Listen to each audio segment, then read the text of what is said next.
uses Ariel's magic to bring all his enemies together in one spot. They're completely powerless, stuck in a trance, totally at his mercy. The moment he has spent 12 years dreaming about has finally arrived.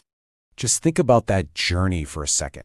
12 years of anger, of studying magic, of plotting. Every single thing he's done has led to this one single moment where he holds the lives of the men who betrayed him in the palm of his hand. He can destroy them. So, what will he do? He sees them all standing there. His own brother is among them, just frozen by his magic. This is it, the ultimate test.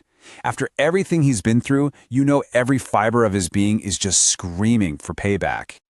And then, in one of the most incredible lines Shakespeare ever wrote, he makes his choice.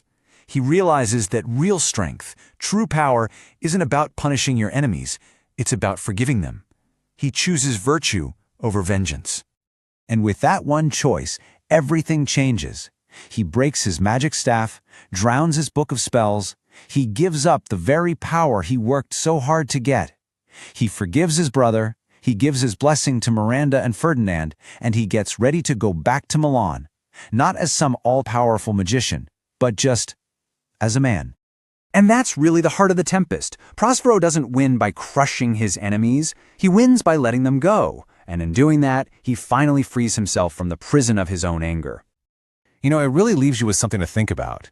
In our own lives, when we feel like we've been wronged, what does real strength look like? Is it about getting even, or is it about finding the grace to just move on? If you thought this story of power and forgiveness was a wild ride, just wait until you see what happens when ambition goes completely off the rails in our next explainer on Shakespeare's Macbeth. Trust me, you are not going to want to miss it.